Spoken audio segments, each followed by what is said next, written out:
Müzik kadar sohbeti de severiz. GTR Müzik Podcast'ine hoş geldiniz. Keyifli dinlemeler.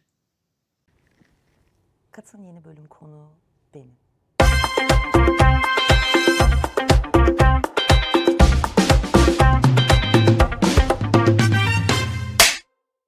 Kat'ın yeni bölümüne hoş geldiniz.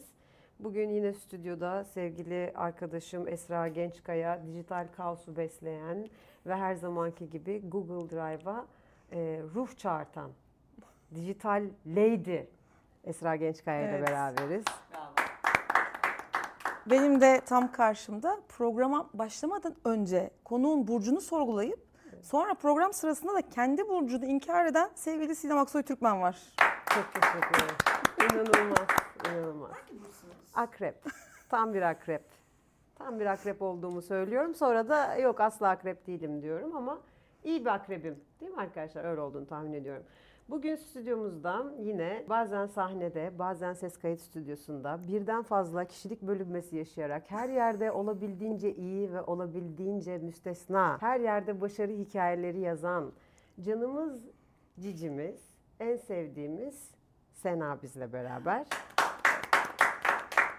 Ben bir ek yapmak istiyorum. Yani Lütfen. kimi zaman şu an tam ağlayacak gibiyim derken aynı zamanda yok ya çok da önemli değil dedirten.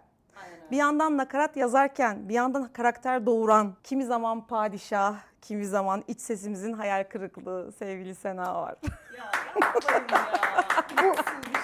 Bu bölümü çok seviyorum. Bu güzellemeleri çok seviyorum. Evet. Ya ay estağfurullah. Çok sevdiğim güzellemeler bunlar. Çünkü güzel insanlar birbirlerini bulsunlar. Yani herkes birbirini çok sevsin. Evlilik programı. Şimdi sana tahsis ettiğimiz o beyefendi geliyor. Orada büyük alkış koptu. Senin için YouTube algoritmasının muzip sürprizi diyorlar. Doğru mu? Aa, Evet. bunu kim demiş? Sen mi demişsin Bir bunu? bakalım. Bir bakalım düşün. Oraları biraz karıştırıyormuşsun. Öyle diyorlar. Ben YouTube'u denedim. Baktım buranın dedikasyonu çok daha başka, çok daha zor. Daha fazla üretmek lazım, daha bir şeyler falan filan. Ve galiba o kadar fazla şeye ilgi duyuyordum ki o sırada hani onu da yapsam mı acaba, onu da yapsam mı acaba derken YouTube ilk elenenlerden bir tanesi olmuştu kafamda. Yani her şeyi yapacağım ama oraya yansımasını koyacağım. Yani önceliğim YouTube olmayacak diye düşündüm. Çünkü bana çok zor gelmişti. O yüzden şaşırdım yani. Bir başarı var mı orada diye düşündüm. Yani senin planlamana baktığımız zaman kariyer planlamana biz orada mutlak bir başarıdan bahsediyor olabiliriz. Çünkü Siz kendi anladınız beni. Ben YouTube'u çünkü böyle bir yaptığımı oraya da koyayım. güzel yansımalar. Güzel. İyi senin. Algoritmalarla oynuyor olmak harika bir şey yani. Çünkü algoritma lafı bizim bütün sohbetlerimizde, dost meclislerimizde, işte program yapıyorsak programlarımızda günlüklerimize bile işleyen bu algoritma bizim canımızı sıkıyor. O yüzden buradaki müzik oyunların içerisinde varlık gösterip ona oyun değiştiriyor olmak harika bir şey. Sen de onlardan bir tanesin. Şimdi Paptır'a soracağımız sorular arasında birincisiyle başlamak istiyorum. Şimdi senin bir sahne adın var tabii ki. Korkuyorum ben. Aa neden? Senden çok korkuyorum. Benden saçmalama ne yapıyorum? Mahvedecek sorular gelecek. Asla öyle bir şey yok ya. Seninle yani Sena'yla Paptır arasında böyle keskin çizgiler olduğunu varsayıyor olursak ne kadar var bilmiyorum. Sena'yla Paptır arasında nasıl bir anlaşma var? Of çok güzel bir soru ya. Tebrik ederim. Hiç korktuğum çıkmadı. Gördün mü? Neden? Ne oldu biliyor musun? Ben bu Paptırcığım ismini 12-13 yaşında işte milletin birbirine soru sorduğu, işte ne bileyim LoL'ün yeni çıktığı böyle oyun linkleri alınıyor bilmem ne falan filan sanalikalar, pop mundolar bir sürü oyunlar ve bir şeyler var. Online dünyanın yeni açıldığı zamanlar ve Paptırcığım demiş bulunmuşum 12-13 yaşında. Geldi bir videoyla tanındığım noktada artık Paptırcığım olarak biliniyor haldeydi. Orada da küçük bir şey hissettim. Hala da geri dönüp baktığımda buna okey hissediyorum. Sen ben çocukluğumu çok önemseyen biriyim. Acısıyla tatlısıyla çok müteşekkirim, çok kızgınım, mutluyum böyle bir hayat geçirdiğim için ve Paptırcığım ki benim çocukluğumla bir bağ gibi hissediyorum. Yani o çocukken işte ne bileyim bir Kral TV'nin, MTV'nin karşısında şarkı söylemeye çalışan, piyanoyla 3-5 bir şey tıngırdatmaya çalışan çocukla Hani kendime neden bu işi yaptığımı hatırlatan bir nick gibi kaldı o. Değiştirmeyi düşünüyorum ama bu kadar süredir duruyor olmasının da bir sebebi bir şey. Çok match hissediyorum. Yani sahnede de hiç yabancılaşmıyorum kendime. Bir kasıntılığım hiç olmadı bu zamana kadar. Hatta çoğu insan eleştirmişti yani. Bu kadar konuşmamalısın, yani bu kadar açmamalısın. Bu kadar hatalar, işte aptallıklar yapmamalısın. İçinden geldiği gibi bir şeyler söyleme. Biraz daha hani sen artık şey ve fanlarla aranda bu kadar hani bir mesafe olmalı falan diyorlardı. Dünya saçması bulduğum bir şeydi bu.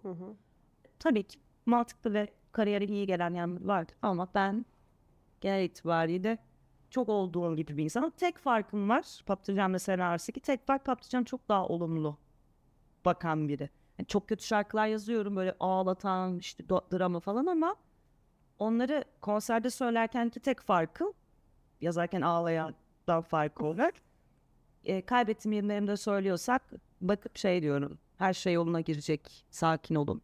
Bu yaşın maalesef doğası bu. Biz acı çekeceğiz biraz. O yüzden bu acıyı doyasıya çekelim. Bunları bir kenara koyalım. Her şey yoluna girecek. Abartmayın, büyütmeyin. Hani bu dramayı böyle her şey bitecek ve falan bir yere düşünmeyin deyip daha optimist bir yerde. Belki de sırtlanın yani bu hikayeyi. Tek optimist tarafım o. Çünkü tek başımayken çok pesimistlikle çok hype arasında çok gidip geliyorum. Patlıcan da o üzüntü kişiliğimle bir kenarda duruyor. İnsanlara güç vermeye çalışıyorum. O dramayla yani o dram dolu şarkıyla. Bir dinleyici olarak değil de bir kadın müzisyen olarak Türkiye'de alternatif sahne dediğimiz o alanda seni en çok zorlayan şey ne oldu? Hangi birini anlatayım? Hangi birini anlatayım? Beni en çok zorlayan galiba bir şekilde gerçekten erkek sanatçının umursamazlığı bile cool olabiliyorken kadının umursamazlığı, kıyafetine, saçına, başına çok önemsemiyor olması, biraz daha salaş bir yerde durması, daha başına buyruk hareket etmesi anında olumsuz yorumla karşılaşıyor yani. O organizatörleri vesaire bir kenara koyuyorum. Onun ne kadar ayrımını yaptığını tabii ki küçük küçük detaylarda hissediyoruz. Özellikle de işte bize hani telefonla çözmeyi de mail atın dediğimizde bile ne mail falan. Yani mail atın abi yani. Ne dedim ki ben? Bir şey demedim. Ama en çok hissettiğim kısmı gerçekten o salaşlık, rahatlık. Kadında ne derse hemen eleştiriye açık bir yerde dururken erkek tişörtüyle tıngırdattığında çözemiyor üstüne başına falan. Bile ağrı. Böyle bir çok net bir şey farkı görüyorum. Yani biz her zaman daha çalışkan, daha şart. Çok fazla maddesi var kadın Evet. solistin. Zor yani. Handikaplı aslında. O kadar spesifik bir yerden bakacaksak. Bir kadın solistle çalışmakla bir erkek solistle çalışmak arasında müthiş bir konfor farkı var. Çalışan olarak bile. Çünkü Ya aynı şey oyuncu tarafında da Vallahi, geçerli evet. yani. Konuyu bir yerlerde açtığımda ve bu konuda spesifik bu konudan bahsettiğimde mesela oyuncu arkadaşlarım şey diyor. Ya olur mu öyle şey? Yani erkekler de inanılmaz bir baskı altında. Hani çok fazla işte ne bileyim daha şekilci olabilme ihtimali olan sektörlerde hani onlar da çok ciddi bir baskı altında işte ne bileyim fazla jimlere gidiliyor, vücut bakılıyor ama bunun sebebi sağlık mağlık değil de Tam öyle çok iyi görünmek. iyi görünmek. Onlarda o baskı var evet ama ne olursa olsun kadının üstündeki daha saçma sapan şekilci ve çok eleştiriye açık anlarda o farkı görüyorum yani. yani buradaki bütünlük algısı her anlamda bir bütünlük. Yani sahneye çıkıyorsan bizi öyle masalsı bir dünya yarat diyor ki kadına her şeyinle biz onun içinde varlık gösterelim. Erkekle ilgili öyle çok bir durumla karşılaşmıyoruz. Erkek biraz daha başka bir yerinde kalabiliyor. Ya Doğru çok bir şey gibi yani bu çok klişe. Barbie falan da bile vardı. Barbie filminde bile böyle bir sekans var ve doğru yani maalesef klişelerde bir doğruluk hakkı şeyi var. İşte çok şey abiye giyindiğinde bir şey oluyorsun. Çok kapalı giyindiğinde bir şey oluyorsun. Çok konuştuğunda Başka bir şey oluyor. bir şey oluyorsun. Komik olmaya çalışan biri oluyorsun. Komik olursun. Hani komik olma ihtimalin de yok. Samimiyetsizsin kesin. Bir çıkarın var. Ay be kardeşim hayır böyleyiz yani ve hadi yoruldum bundan çok sık yani. O insanların tepkilerinde gördüğüm şey o. O en büyük fark bu. Bu işin totalinde şarkılarına biraz böyle atıfta bulunacağız. Hani sahne, sen, işte Sena, Paptır hikayesinde. Senin şarkılarında şeyi görüyoruz. Çok çarpıcı imgeler var. Yani çarpıcı böyle bir o tarafa atıyor, bir o tarafa atıyor. Senin böyle kafanda bir şarkı laboratuvarı olduğunu varsayarsak orada ne oluyor da bu sonuçlar çıkıyor? Yani neyle ne fermante oluyor da çıkıyor? Çünkü çok tuhaf yani benim kızlarım ben birkaç kere atmıştım. Ya biri 8 yaşında, biri 10 yaşında. İnanılmaz bir şey Yani bu. Koca adamı bir şekle yani ne yaşadın da sen ya da ne anladın o şarkıdan. Ben o şarkının ne verdiğini biliyorum bu yaşta biri olarak.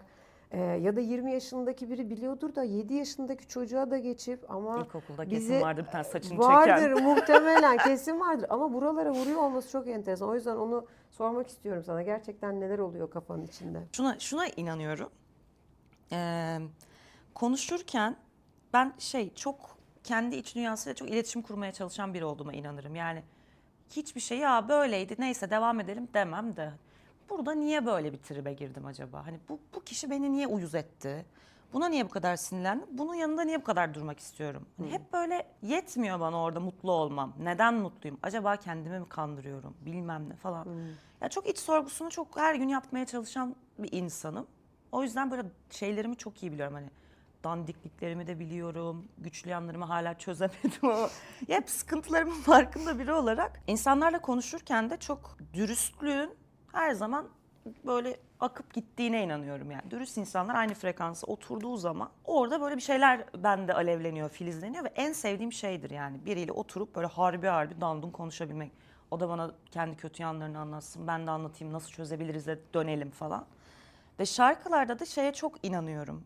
Ne kadar aciz gösteriyor sanılsa bazı insanlar böyle şeylerde çok mu acaba açtın? Hani bu çok mu kendini güçsüz gösteriyor falan. Hayır yani hani bu daha güçlü bir şey. Artı süslü laflardansa o en dipteki acizliği ya da en sinirli öfkeli anını çok dümdüz anlatabilmenin daha güçlü olduğunu inanıyorum. Ve şarkılarda genelde hep hissettiğim hani biraz daha şairane yere gitmeye başladıkça üzüntünden de uzaklaşıyorum dinleyici olarak. Dinlediğim müziklerde. Ya koca adamla yapmaya çalıştığım şey.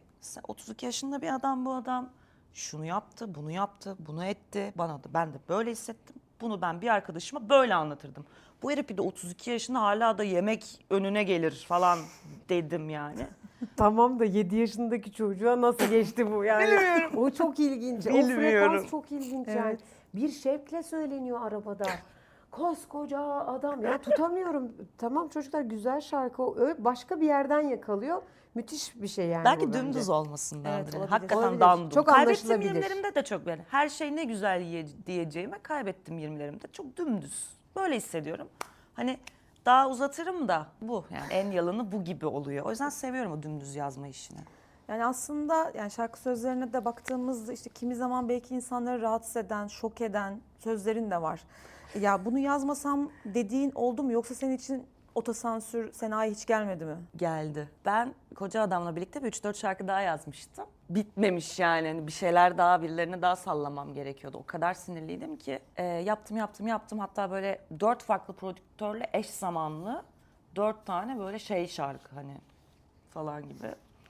Sonra durdum ve dedim ki koca adam yeter. Çünkü zaten sert. Zaten dozajı yüksek. Hani diğer 3 tanesini yayınlamayacağım. Yani ondan emin gibiyim. Çok o Gibiyim öfke... ama henüz de net değilim yani. Bilmiyorum.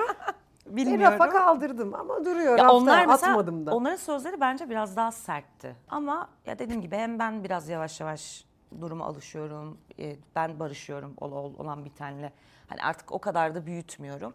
Ki öyle bir huyum da vardır. Dibine 2 gün çok kötü düşerim, bir hafta düşerim ama o kadar çabuk salıyorum ki sonra abartma yani. Komikmiş olanlar falan deyip çabucak normale dönebiliyorum. Normale döndüm artık yani. Müziğinin bu kendi içinde yani hepimizin yaşadığı son dönemde demiyorum ama dijitalleşmeyle beraber artık müziğin böyle kendi içinde branşlaşmalarından biraz uzaklaştık ya daha birbirine giren, Evet. daha kafası karışık bir yerde. Dinleyici de ne dinlediğini bilmiyor. Rap mi dinliyorum, pop mu dinliyorum, Arabesk mi arabesk mi dinliyorum her şey Playlistler de kapalı. karıştı. Sen şimdi böyle bir alanda sana zaten çok soruluyordur eminim ama bu müzik türlerinden vazgeçsek bu senin müziğinle ilgili böyle bir oda, bir şey, bir yer oluyor olsa bu neresi olur? Başka bir dünya mı? Başka bir sokak mı? Evin mi? Kalbin mi? Ya Neresi olur? %100 ne olur biliyor musun? Ben bunu geçen de bir yerde hayal ettim. Çok tüylerim diken diken olmuştu. Ben Yalova'da büyüdüm küçüklüğümde. Küçücük yer zaten. Yalova'da kaybolsam, bağırsam biri bulur. Ve oradan liseyi İstanbul'da kazandım.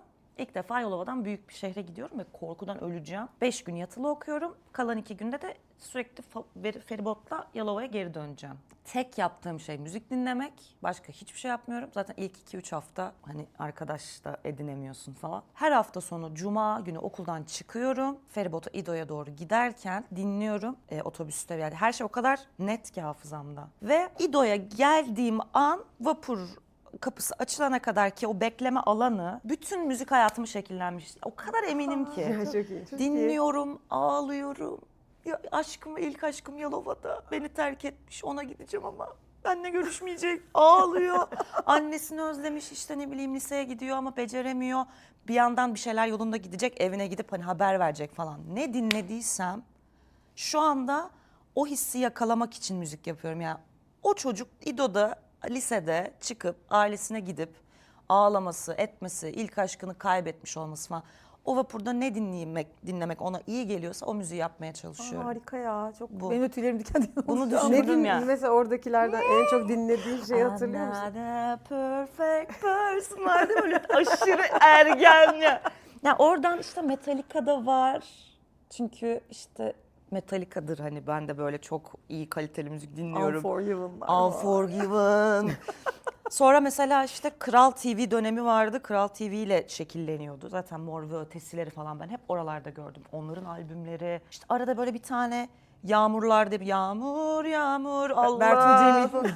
Ya o kadar janra ayırt etmeden hissine odaklanıp dinliyordum ki saf temiz dinliyordum. O yüzden en üzüldüğüm şey de yani sektöre girdikten sonra müziği eskisi gibi dinleyememek. Bu herkeste vardır yani sizde bile vardır. Onu nasıl yapmış, onu nasıl yapmış, klibi var mı, mixine Allah mix.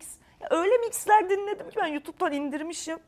Dandik kulaklığımla dinleyip hüngür hüngür ağlıyorduk yani ona ne oldu? Ama normal yani şu anda öyle Onu oluyor hatırlamaya olması çalışıyorum lazım. işte. Süper, çok iyi. Sana göre Türkiye'de müzikal cesaret neyle ölçülüyor? Yani ya da bu cesaretin sınırı sence nerede başlıyor?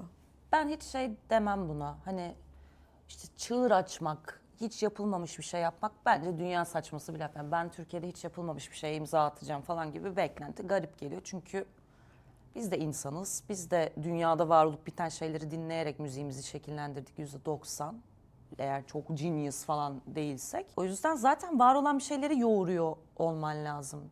Uzaklaşmamak lazım. Onlar güzel. Senin ruhunda ne yoğruldu da eskiden dinlediğin şeylerden vaz alarak bir şeyler çıkacak falan. Hem o var hem de ya o cesaret bence aslında hani benim yapmaya çalıştığım, cesur muyum bilmiyorum ama yapmaya çalıştığım şey hislerinin, yazacağın şeylerin çok farkında olmak. İnanmadığım bir şey yazmamaktan geçiyor. Eğer zaten inanmadığım bir şey yazmıyorsan, onu da çok yalın bir şekilde ortaya dökesin varsa cesur oluyorsun otomatik. Yani ben padişahıma cesur şarkı demem. Koca adama cesur şarkı derim. Çünkü o çok daha kişisel bir dünyamı çok çıplak bir şekilde açtım.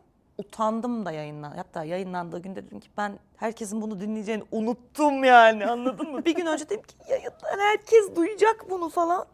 Bence o daha cesur bir şey gibi geliyor. Yani kendi iç dünyamdan bunu da sanata döktüm. Al hadi bakalım artık benden Paylaşabilmek çıktı. aslında. Şimdi benim bir sonraki soruma cevap vermiş oldu. Aslında hikaye şuydu, hani anlaşılmakla ilgili tabii ki bütün müzisyenlerin bir derdi var. Anlaşılabilir oluyor olmak istiyor ama bir yandan da bazı şeyler kendilerini o kadar göstermiyor ya. Yani bambaşka bir şey yaşıyorsun. Evet. Şarkı bambaşka bir şey veriyor. Dinleyici bambaşka bir şey anlıyor. Evet. Şey gibi.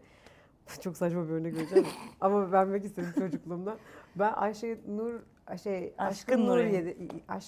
Nur Yenge. Ha, onun bir şarkısı vardı. Yine yanlış söyleyeceğim. Ayran buyurun. Ayran. Bütün çocukluğum böyle geçti. Ayran buyurun. Neydi? Ay inanmıyorum. Tuhaf yaşadığın. Abi hiç onu demek istemedim ki ben. Konu nasıl buraya geldi dediğim bir şey var mı? Bir eser. Ay vardı da hatta bunu geçen biri yazdı abi işte o şarkının orasında söyledi ve bu arada sözü de yanlış. Ha onu da işte benimdir Hani o. aynen yani ayran buyurun falan gibi bir şey yazmış ve işte bu söz falan. Hani hem cümle yanlış hem ne alaka falan ama hiç mühim değil al. Ne hissetti? Al git yani hani ne olacak hiç sıkıntı değil tabii ki. Afiyet olsun. Dinleyicinin senin işini cool bulması mı yoksa ya garip ama iyiymiş demesi mi seni tatmin eder? Ya bu cool'luk benim kafama çok takılıyor biliyor musun? Beni o kadar uyarıyorlar ki işte şöyle durma, sahnede böyle yapma, onu da etme. İşte bu çok özellikle işte içerik üretmek uncool oldu ya müzisyenler arasında falan. Ben çok seviyorum. Benim derdim şarkı promotion değil içerik üretirken. Ben mesela işte yine albüm sürecinde bütün şarkıları tek tek anlatmak istedim. Bunu böyle yazdım. Mesela işte Kaptan diye bir şarkım var. Dedemle ilişkimi anlatan bir şarkı. Bir tane böyle yer buldum. Gittim. Kamerayı da bir yere koydum. İşte dedemle ilişkim böyleydi falan. Ya sizce ben bunu şarkı daha çok dinlensin diye. Bunun side effect'i yani. Ben orada dedemle ilişkimi anladım. Bunu dinleyince aklınıza bulunsa, beni daha çok iyi tanıyın. İnsanlar da diyor ki seni çok da yakından tanımasınlar. Bir mesafe olsun. Yani cool olmak öyle bir şey. Ya kardeşim ben ne iş neden yaptığımı biliyorum yani hani ne bileyim bana yani kariyerime daha iyi olabilecek bazı hamleler yapabilirim evet. Belki o daha iyidir ama ben onun için yapılan hamleleri görüyorum ve uyuz oluyorum açıkçası yani. Bunu yapacağıma çok daha mutlu bir hayat, uncool olmaya okeyim hani. O yüzden cool'u ben çok uzun süredir bir kenarda zaten şey buluyorum hani bana yönlendirme yapıldığında bile teşekkür ederim.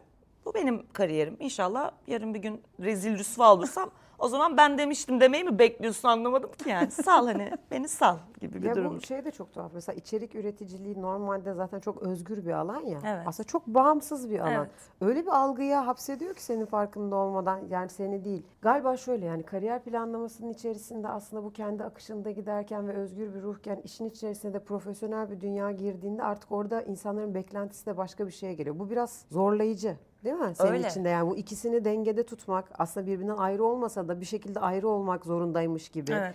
Belki buradaki şey mi? Eminim öyle olmadığını ama sadece dinleyiciye de geçsin diye soruyorum. Paptır'la Sena arasında da böyle bir ayrım olmadığını biliyoruz ama aslında böyle bir ayrım mı? Böyle biri profesyonel hayatta ilerlerken biraz biri daha özgür, istediğini yapmak isteyen Olabilir. bir yere mi oturacak gibi ilerleyen Olabilir. zamanda? Ya zaten insan huzuruna bir şey sunan insanların çok ciddi bir savaşı var.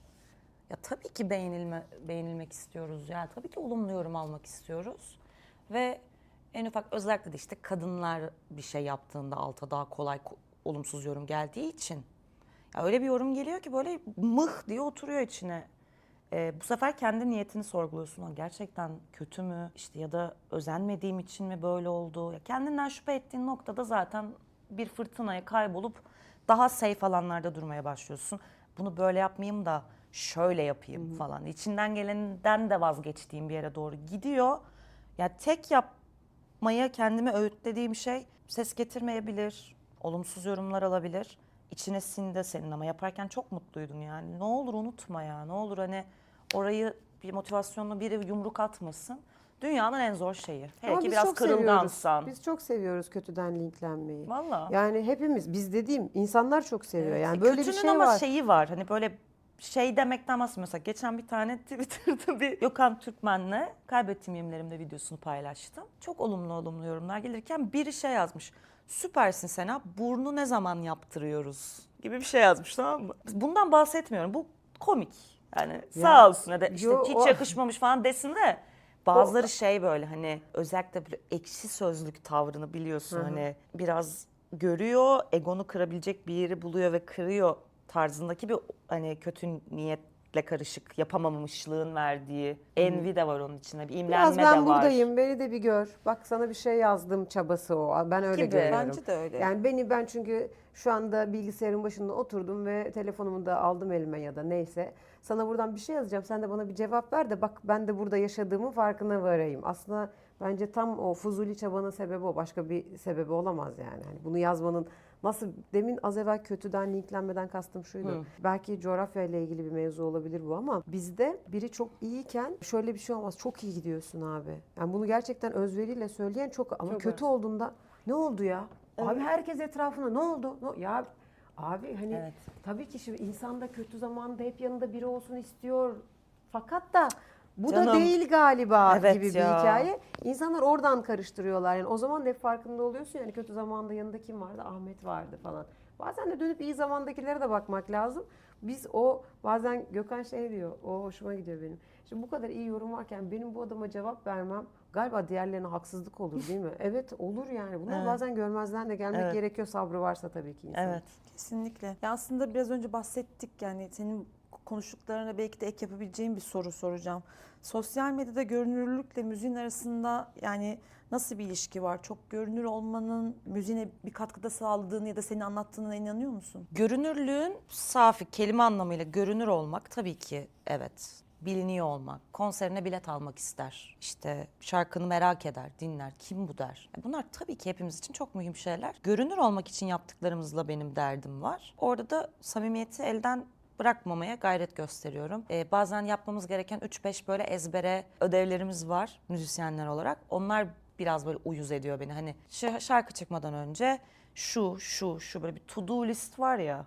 Fotoğraf çekimi, işte video çekimi, kanvas, shortslar, Allah'ım yatay çektin, dikeyi yok mu? Dikey çektin, yatayı da Yüksek YouTube'a. çözünürlük, drive'a yüklendi mi? Allahu Ekber falan. Künye yazıldı mı? Aynen. En sevdiğim. Of, künyeler falan. Ve bu süreç bence müzikten daha önemli hale geldi gerçekten. Yani ona eminim. Bunları, to do'ları yapıyoruz falan. Bir yandan da şeye de çok eminim. Çok iyi bir şarkı, kötü mix mastering'i de olsa, iyi şarkı, iyi beste ve samimiyet, o insanın samimi bir şekilde hikayesini, derdini anlatabileceği bir tane video o şarkıyı yürütür. Buna inanıyorum. Yani istediği kadar kredisini de yapsın, promo shot videolarını bilmem nelerini de çeksin. TikTok'a attığı bir tane evinde, odasında çektiği gitar ve güzel bir ses, güzel bir şarkı, güzel bir beste yürür. Yani o kadar eminim ki buna. O yüzden bu görünürlük ve işte bir şeyler yapıyor olma halinin bu kadardan ibaret olduğunu düşünüyorum. Herkesin de böyle bakması gerektiğini, özünü unutmamak gerektiğini düşünüyorum. Yoksa of hani yurt dışında şöyle bir içerik tutmuş, hadi bakalım şimdi biz bunu yapalım. Ya o kadar fake ve kötü ki tutsa da inanmıyorum o insanın konserine merak ettirip konser doldurtacağına. Evet. Konseri doldurtan şey bence çok daha başka bir şey yani. Kesinlikle haklısın. Aslında çoğu insan seni biraz da içerik üreticisi olarak tanımıştı. İçerik üretme tarafında işte o anında tepki alma hali müzik tarafında nasıl oluyor senin için? Yani şarkı çıktığı anda hemen bir reaksiyon alayım, hemen yorumlar gelsin böyle ihtiyacı hissediyor musun? Ben ilk içerik üretmeye başladığım dönemde işte yeni mezundum. Yeni mezun olmuştum. Zaten çok zor bir dönem ilk mezuniyet sonrası. Böyle kafam çok gidip geliyordu. O anında reaksiyon bana ilaç gibi gelmişti. Dopamin, bilmem ne falan. Oh, herkes çok beğendi beni falan. Delirmiştim yani. Ve dedim ki ben hayatımın işini buldum.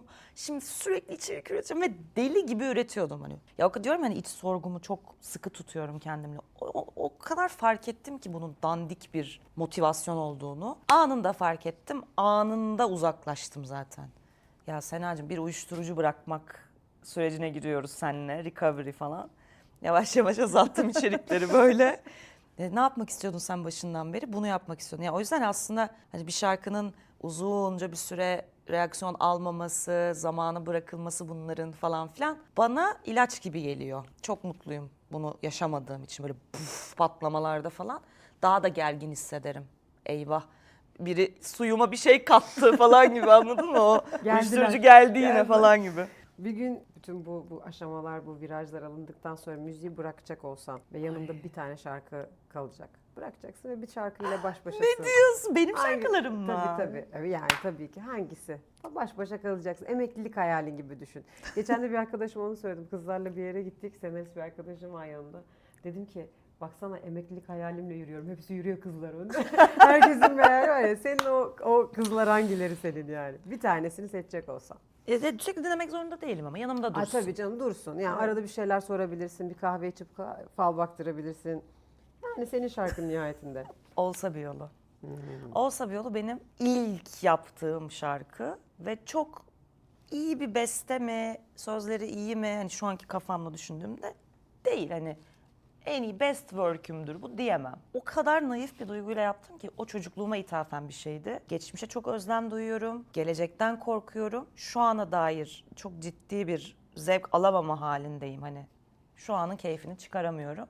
Hep bir memnuniyetsizlik var hayatımda ve o şarkı o memnuniyetsizlikle alakalı. Keşke bugünlerin çok güzel günler olduğunu anlamanın, bugünler geçmeden anlamanın bir yolu olsa diye yazdığım bir şarkı. O kadar çaresiz hissediyordum ki yani. Fotoğrafa bakıyoruz çok güzel bir tatil yapmışız. Ne kadar güzel günlerdi falan. Ulan tatilde o kadar mutlu değildin yani hani salak falan. Hep geçmiş çok güzeldi. Hep geçmiş çok güzel. Yani nostalji de biraz anın keyfini öldüren bir şey. O dönemde de hani günün tatlılığını, hoşluğunu, oh be ne güzel hayatım demeye o kadar uzaktım ki.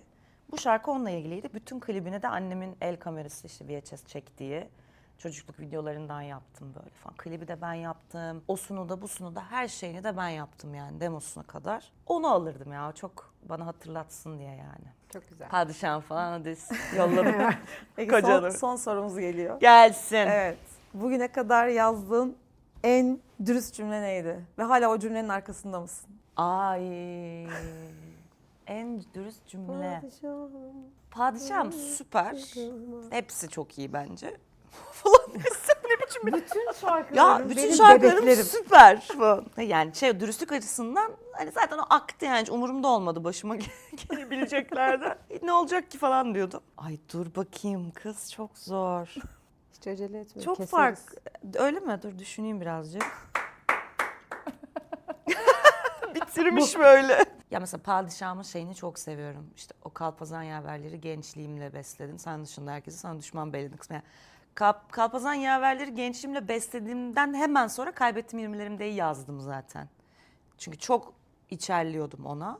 Ama mesela Beni Yalnız Bırak diye bir şarkım var. Orada dur bakayım ne diyor? Adam diyecek de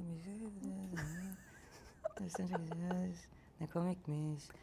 Kemiklerinden doğan sevgi dedikleri aslında bir kördüğümüş bir zamanlar sevdiklerim sadece. Ok ya bu da değil abi. Bilemedim. Ama şöyle bir şey diyebilirim ben. Daha önceden çok sohbet ettik ama bu kadar aslında seni belki de daha iyi tanıdığımız bir bence şey oldu. Hep aslında hikayelerinden, yaşadıklarından beslendiğin için aslında bence yazdığın her şey çok dürüst şu anda. Evet, Benim en söyleyebileceğim. cümleyi düşündüm. O cümleyi bulamadım ya inanamıyorum. Çok Kaptan. zor. Yani mesela sen kendi hayatında en dürüst cümlen ne dediğin zaman bir cevabın var mı? Benim yok. Yani şu anda aslında sorumuz Evet, çok zor bir soru. Çok zor. Yani biri bana sorsa, şimdi tabii biz orada eserle bir de sınırlandırıyoruz. Biri bana dese ki en komik fıkran hangisi? Hiç bir Karadeniz fıkrasına bağlayacağım sence. Ne diyorsun? Hay bir tane Yazar. de, bir tane de fıkra anlatma. Ben de çok kötü yapıyorum ya. Ne olur anlat bir tane de bitsin ben sonra Evet, düşüneceğim. asla yok Karadeniz fıkra ama şivem var. Şey yaparız, yorumlara yazarız. Yorumlara yazın. Yorumlara yazın da. Yorumlara yazın. Sizce Sena'nın en dürüst cümlesi hangisi? Evet ya onlar daha iyi bilir. Ben bilmiyorum. Vallahi kafa gitti. Bugün bu güzel kadın program konuğu sevgili Sena'ydı. Çok seviyoruz onu tanıştığımızdan beri. Aslında tanışmadan önce de seviyorduk Ben bir sizi daha şekilde. çok Niye öyle seviyorum. olduğunu da bilmiyorum yani. İnsanlar bazen birbirlerini tanımadan da çok seviyorlar. Ama tanıyınca daha da çok seviyorlar. Güzel insanlar, dürüst insanlar, tatlı insanlar birbirlerini daha çok sevsinler. Ve tabii ki her zamanki gibi programı sevgili Esra Gençkaya kapatsın Tabii istiyorum ki. ben. İyi ki geldin. Hangi öncelikle. burçsunuz öncelikle? Bunu merak ettim Ben kapatmadan. Boğa burcusunuz. Evet, siz, Tabii akrep ki ben burcusunuz. akrep burcu. Evet. Tabii Tamam. ki bütün yemekleri o yapıyor ve ben yiyorum. Yani normal bir hayatımız Evet. Ya var. ben de böyle olmak Size istiyorum de ya. size de şey bir kat yapalım. bölümü yapalım. Bir Size de kat da bir kat- siz Bir çekin gün de canınız ben isterse. çekeyim ya. Evet, Gökhan neden Bey'i olmasın? verin karşıma da şöyle bir onu bir konuşayım ben Olur. de. Onu bir dökeyim ben de. Dökeyim Olur. Hadi bakın buyurun Harika. kapatın efendim. İyi ki geldin. İyi ki bizimleydin. Çok mutlu olduk. Zaten ben çok mutlu oldum. Sinem'in söylediği gibi çok seviyoruz seni. İyi ki denk geldi, yollarımız kesişti. Aynen öyle. Biz Sinem ve ben kat konusunda araştırmaya, geliştirmeye, sizleri hangi muhteşem insanlarla buluşturabiliriz düşünmeye devam ediyoruz. Ve hala bir mottomuz yok. 3, 2, 1, kat.